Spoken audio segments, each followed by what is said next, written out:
আল্লাহ রাসূল শিখাই দিলেন, 4টা পদ্ধতি শিখালেন রাগ কমানোর। কয়টা মনে থাকবে? অ্যাপ্লাই করবো এগুলো, দেখবো আজকে থেকে রাগ কমে কিনা। পারা যাবে? দুই সাহাবী বিশ্বনবীর সামনে ঝগড়া লাগলেন, কথা কাটাকাটি, কথার পিঠে কথা, কথার নাম লতা। কথা বলতে বলতে ঝগড়া লাগতে লাগতে এক সাহাবী রেগে মেগে আগুন, মারামারির জন্য উদ্যত হলেন। বিশ্বনবী দেখলেন ওই সাহাবীর চেহারাটা একেবারে আগুনের গোলার মতো লাল হয়ে গিয়েছে। বিশ্বনবী বললেন, ইন্নী লা আ'লামু কালিমাতান, আমি এমন একটা বাক্য জানি, এই রাগান্বিত সাহাবী যদি এখন এই বাক্যটা পড়া শুরু করে দেয়, তার রাগটারে নিমিষেই ঠান্ডা বানায় দিবে কে?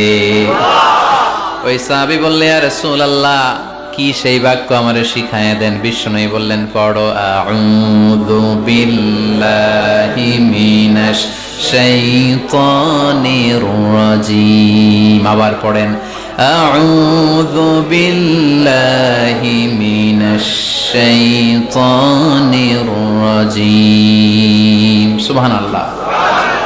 রাগ কমানোর দোয়া, সহিহ হাদিস। ওই সাহাবী যদি এই বাক্যটা পড়ে তার রাগ কমে যাবে। বাক্যটা হচ্ছে আউযু বিল্লাহি মিনাশ শাইতানির রাজীম, বিতাড়িত শয়তানের কাছ থেকে আল্লাহর কাছে পানাহ চাচ্ছি, প্রোটেকশন চাচ্ছি। বলতে দেরি, রাগ থামতে দেরি হবে না। টিপস নাম্বার 1 মনে থাকবে তো?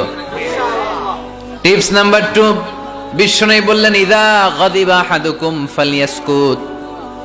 তোমাদের যখন প্রচন্ড রাগ চলে আসে, বেশি যখন, প্রচন্ড যখন তোমরা রেগে যাও, তখন কথা বন্ধ করে চুপ হয়ে যাও।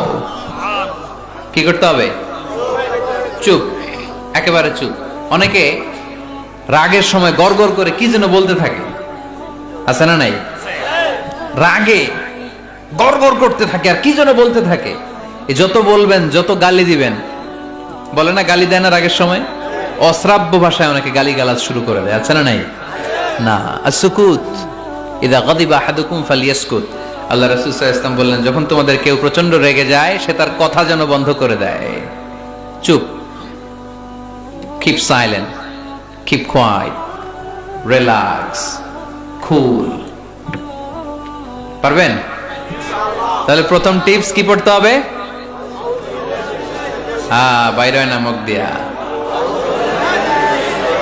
পড়েন, আউযু বিল্লাহি মিনাশ শাইতানির রাজীম। এটা হলো 1 নাম্বার টিপস। 2 নাম্বার টিপস, ইযা গাদিবা আহাদুকুম ফালইয়াসকুত। মাশাআল্লাহ, চুপ থাকতে হবে।